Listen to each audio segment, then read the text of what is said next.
Hi నాన్న. Hi. So ఇవాళ కూడా మనం ప్లేయింగ్ విత్ మ్యాగ్నెట్స్ గురించి చదువుకుందాం. లాస్ట్ క్లాస్లో మనం ఏమేమి నేర్చుకున్నాం? Magnets, shape of magnets, north and south pole repulsions, attractions, ఇంకా మ్యాగ్నెటిక్ మెటీరియల్స్ ఏంటి, నాన్ మ్యాగ్నెటిక్ మెటీరియల్స్ ఏంటి అని చదువుకున్నాం. సో ఈ క్లాస్లో మనం మ్యాగ్నెటిక్ కంపాస్ అంటే ఏంటి అవన్నీ చదువుకున్నాం. సరేనా?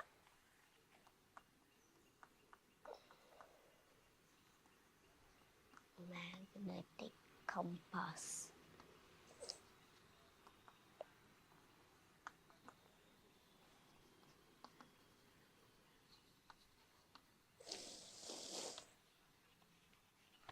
నీకు magnetic compass and directional property అంటే ఏంటో తెలుసా?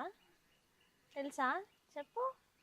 మ్యాగ్నెటిక్ కంపాస్ మీన్స్ మ్యాగ్నెట్ తో కంపాస్ చేయడం. కంపాస్ అంటే ఏంటి? It shows directions. Very good, it shows directions. So మనకు ఆల్రెడీ తెలుసు, నేను ఆల్రెడీ చెప్పిన ప్రతి మ్యాగ్నెట్కి నార్త్ అండ్ సౌత్ పోల్స్ ఉంటాయి. ప్రతి magnet north and south pole డైరెక్షన్స్లో రెస్ట్ అవుతాయి.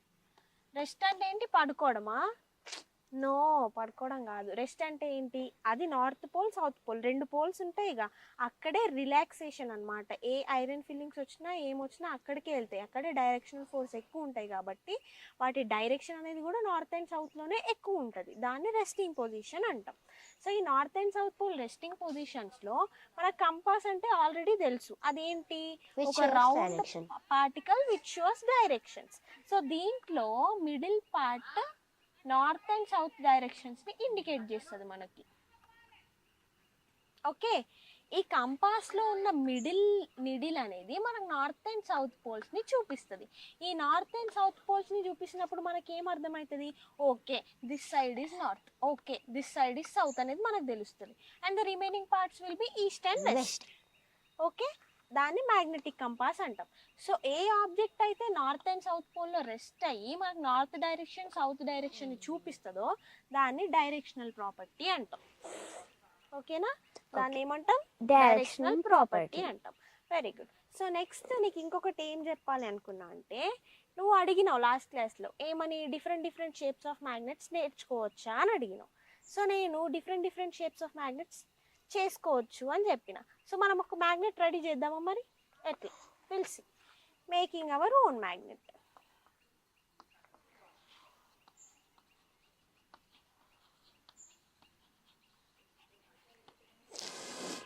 Making our own magnet.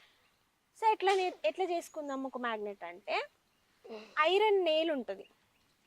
ఏంటి ఇట్లుంటుందిగా? Yes, iron nail. Yes, iron నెయిల్ని తీసుకొని బార్ మ్యాగ్నెట్ ఉంటుందిగా? Yes, bar magnet. North and south pole ఉంటుంది బార్ మ్యాగ్నెట్కి కూడా.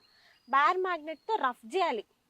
30 మినిట్స్ 30-40 టైమ్స్ ఇట్లా రఫ్ చేస్తూ ఉండాలి. Imagine this in is one direction. Yes. Imagine this is a bar magnet. ఇది bar magnet. This chalk piece is a bar magnet. ఇదేమో iron nail. ఇప్పుడు ఇట్లా ఫ్రంట్కి వెళ్ళి మళ్ళీ బ్యాక్కి రాకూడదు. ఇదే డైరెక్షన్. ఇట్లా లిఫ్ట్ చేయాలి. ఫ్రంట్కి వెళ్ళిన తర్వాత లిఫ్ట్ చేసి మళ్ళీ బ్యాక్ నుంచి రావాలి. ఫ్రంట్ అండ్ బ్యాక్ అనొద్దు. లిఫ్ట్ చేసి మళ్ళీ పైకి, లిఫ్ట్ చేసి మళ్ళీ ఇట్లా ఫాస్ట్గా ఒక 30-40 టైమ్స్ చేస్తే, ఇట్లా చేసిన తర్వాత ఇప్పుడు ఇది బార్ మ్యాగ్నెట్గా నేను బార్ మ్యాగ్నెట్ పక్కన పెట్టేస్తున్నా. బార్ మ్యాగ్నెట్ని పక్కన పెట్టేసి now imagine this is a safety pin again. ఇది సేఫ్టీ పిన్ అనుకోండి. ఇది బార్ మ్యాగ్నెట్ కాదు, ఇప్పుడు ఇది ఒక సేఫ్టీ పిన్. ఈ సేఫ్టీ పిన్ని తీసుకొని నేను ఏం చేసిన అంటే, రఫ్ చేసిన ఐరన్ నెయిల్ దగ్గర తీసుకుపోయి పెట్టిన. అట్రాక్ట్ అయింది. ఎందుకు? ఇప్పుడు మనం ఎప్పుడైతే దీన్ని రఫ్ చేసినామో దీనికి మ్యాగ్నెటిక్ ఫోర్స్ అనేది పోయింది. సో దీనికి ఇప్పుడు ఏం కెపాసిటీ ఉంది? అట్రాక్ట్ చేసే కెపాసిటీ ఉంది. అందుకే మనం ఇప్పుడు ఏం చేసినాం? మన ఓన్ మ్యాగ్నెట్ని రెడీ చేసుకున్నాం. ఇది ఎంతసేపు ఉంటుంది దాని కెపాసిటీ? ఇప్పుడు మీరు వెళ్ళి నేను మ్యాగ్నెట్ రెడీ చేసిన, నేను ఒక సైంటిస్ట్ అని చెప్పుకోవచ్చా? నో, ఎందుకంటే అదొక 5-10 మినిట్స్ కెపాసిటీ మాత్రమే ఉంటుంది. ఓకేనా? సో ఇవాళ మనం ఏం చదువుకున్నాం నాన్న? మ్యాగ్నెటిక్ కంపాస్ గురించి నేర్చుకున్నాం, డైరెక్షనల్ ప్రాపర్టీ గురించి నేర్చుకున్నాం, మన ఓన్ మ్యాగ్నెట్ని ఎట్లా రెడీ చేయాలని కూడా నేర్చుకున్నాం. సో మ్యాగ్నెటిక్ కంపాస్ ఏం చేస్తుంది? మనకు డైరెక్షన్స్ని చూపిస్తుంది. ఆ డైరెక్షన్స్ చూపించినప్పుడు మనకి ఏది నార్త్ ఏది సౌత్ అని తెలుస్తుంది. అది తెలిసిన తర్వాత other than that east or west ఏంటిదో తెలుస్తుంది. అర్థమైందా? నెక్స్ట్ అట్లా చూపించే ప్రాపర్టీని ఏమంటాం? Directional Directional property property. అంటాం.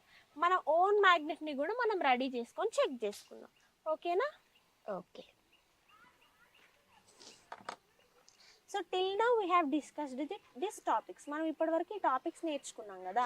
మీకు ఏమైనా డౌట్స్ ఉన్నాయా? No. Only making our own magnet only iron nail తోటే చేయొచ్చా లేదా వేరే మ్యాగ్నెటిక్ సబ్స్టెన్స్ తోటి కూడా చేయొచ్చా? వేరే మ్యాగ్నెటిక్ మెటీరియల్స్ తో కూడా చేయొచ్చు. ఐరన్ నేలే కాదు, సేఫ్టీ పిన్ అట్లాంటివి ఏవైనా యూజ్ చేయొచ్చు magnetic material. Making our own magnet only frontwards ఎందుకు రబ్ చేయాలి, బ్యాక్ వర్డ్స్ ఎందుకు చేయొద్దు? Very good question. ఇప్పుడు నేను ఆల్రెడీ మేకింగ్ ఓన్ మ్యాగ్నెట్ లో చెప్పిన, బార్ మ్యాగ్నెట్ తీసుకొని ఐరన్ నెయిల్ ఇట్లా రఫ్ చేసినప్పుడు ఓన్లీ వన్ డైరెక్షన్ లో చేసి మళ్ళీ లిఫ్ట్ చేసి మళ్ళీ బ్యాక్ సైడ్ రావాలి, ఫ్రంట్ అండ్ బ్యాక్ అనొద్దని. ఎందుకు అనొద్దంటే మీరు ఫ్రంట్ అండ్ బ్యాక్ అన్నప్పుడు దానికి ఉన్న మ్యాగ్నెటిక్ పవర్ అనేది అది తీసుకోదు. వన్ డైరెక్షన్ సింగిల్ డైరెక్షన్లో చేసినప్పుడు అట్రాక్షన్ పవర్ ఎక్కువ అయ్యి అది అనేది అట్రాక్ట్ చేసుకుంటుంది నెయిల్ అనేది. Okay, so let me ask you some questions. Okay. మ్యాగ్నెట్కి ఏ పోల్స్ ఉంటాయి? మ్యాగ్నెట్కి north pole, south pole. Very good. Directional property అంటే ఏంటి? It shows the directions. Which directions? North, south. In a compass it shows west and east also. Very good. So ఇవాళ మనం ఏమేమి చదువుకున్నాం నాన్న? మ్యాగ్నెటిక్ కంపాస్ గురించి నేర్చుకున్నాం, డైరెక్షనల్ ప్రాపర్టీ గురించి నేర్చుకున్నాం, మన ఓన్ మ్యాగ్నెట్ ని మనం ఎట్లా చేసుకోవచ్చు అని కూడా నేర్చుకున్నాం. So tomorrow we will discuss another topic.